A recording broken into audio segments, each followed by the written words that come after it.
राधे राधे। राधे ज्ञान सागर में आप सभी का स्वागत है। आइए, ज्योतिष में हमारी जो चर्चा है वो युत ग्रहों के ऊपर चल रही है और इसी कड़ी में इससे पहले के वीडियो में सूर्य के साथ अन्य ग्रहों की युति का फल कैसा कैसा होता है, इसके विषय में मैंने आप लोगों को मोटा मोटी जानकारी दी। अब आज बात करते हैं चंद्रमा और मंगल की युति यदि अगर किसी जातक के कुंडली में बन रही होगी तो उनको इसका कैसा फल मिलता है।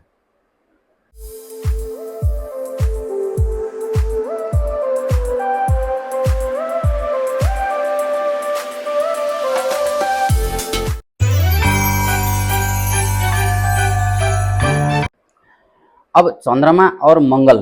चंद्रमा चंचलता का कारक है, कल्पना का कारक है, संवेदना का कारक है, और उसी जगह पर मंगल जो है एनर्जी यानी कि शक्ति का कारक है, श्रम का कारक है, ऊर्जा का कारक है और सबसे बड़ी बात तर्क का कारक है। अब हमारी कल्पना शक्ति में यदि अगर सही तर्क हम लगा पाएँ तो हमारी कल्पना को शिखर छूने से कोई नहीं रोक सकता। तो जिस भी जातक की कुंडली में चंद्रमा और मंगल की युति बन रही होगी, इसको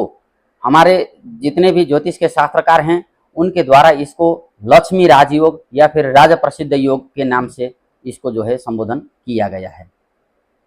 अब ऐसे जातक भले ही गरीब घर परिवार में पैदा हुए हों, फिर भी ऐसे जातक समाज में अपने ही श्रम, अपनी बुद्धि विवेक के द्वारा उच्च सम्मान पाने वाले, धन धान्य से परिपूर्ण जीवन प्राप्त करने वाले होते हैं,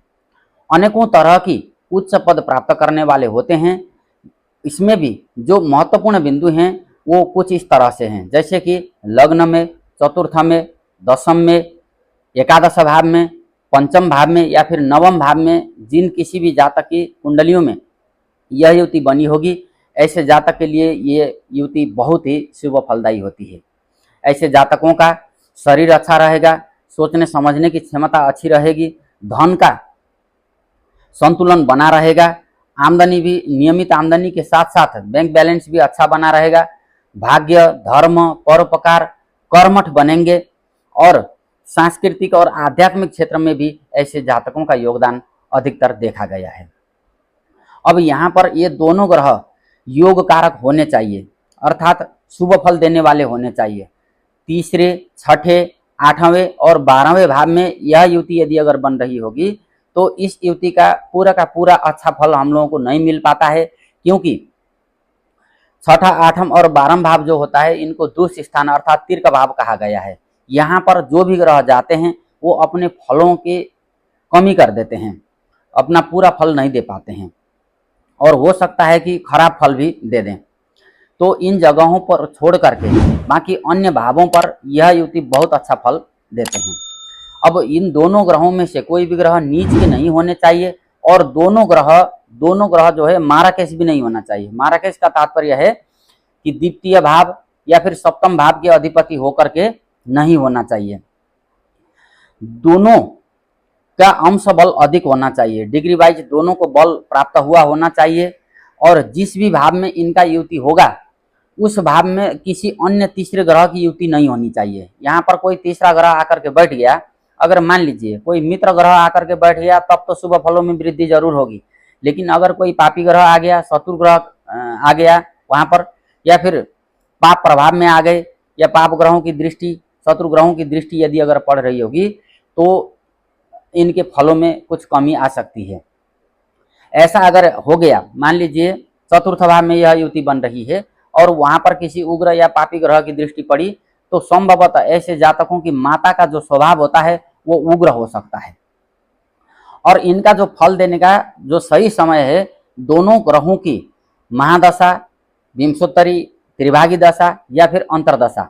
या प्रत्यंतर दशा में इनका फल बहुत अच्छा मिलता है और फल फलीभूत होगा और उसी समय में जातक को विभिन्न प्रकार के सुख और लाभ मिलेंगे। दोनों ग्रह यदि अगर अच्छे भाव पर हैं, अंश बल अच्छा लेकर के बैठे हुए हैं और शुभ ग्रहों की दृष्टि भी बनी हुई है तो ऐसे जातकों में उच्च ज्ञान, बुद्धि, विवेक, धन, संपत्ति, घर, वाहन, जगह जमीन है ना, और जनता में भी अच्छा छाप ऐसे जातकों का पड़ता है। अब ऐसे जातक राजनीति, पुलिस, सेना, doctor, civil engineer, film industry में भी जा सकते हैं। तो कई सारे फील्ड में ऐसे जातक जाकर के अपना नाम ऊंचा कर सकते हैं। अन्य ग्रहों की दृष्टि और युति को भी विचार जरूर किया जाना चाहिए। और यदि अगर मान लीजिए द्वितीय भाव में या फिर अष्टम भाव में यह युति बन करके शुभ ग्रहों की दृष्टि पड़ रही है और अष्टम भाव की युति को यदि अगर पाप ग्रहों की दृष्टि नहीं पड़ रही है तो संभवतः ऐसे जातक बहुत अच्छे वैज्ञानिक या फिर साइंटिस्ट या रिसर्चर भी बन सकते हैं। तो यदि अगर मान लीजिए अब मांगलिक है जातक, तो मांगलिक होगा तो चंद्रमा यदि अगर साथ में बैठे होंगे तो मंगल दोष कुछ हद तक कम हो जाता है, क्योंकि मित्र का बल उसको मिल जाता है और चंद्रमा हमेशा शांति के प्रतीक हैं। आमने सामने अर्थात समसप्तक होंगे या फिर दोनों ग्रह केंद्रवर्ती होंगे या फिर केमद्रुम योग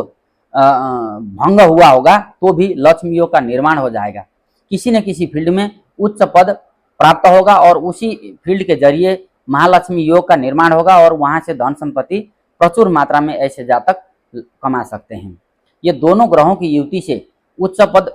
मिलेगा, धन, यश और सभी तरह के सुख सुविधाएं ऐसे जातकों को मिलते हैं। जिस किसी भी भाव में भी इनकी युति होगी, शुभ भाव में युति होगी तो शुभ फलों में वृद्धि अनंत गुना तक बढ़ सकता है। इसलिए यदि किसी आप लोगों में से किसी जातक की कुंडली में चंद्रमा और मंगल की युति यदि अगर शुभ भाव में बन रही है तो निश्चित मानिए कि आपका जीवन इस संसार को कुछ दे करके अपना नाम बढ़ा करके जाने के लिए आपको जीवन मिला है और उसी मार्ग पर आप जरूर जाएंगे। राधे राधे।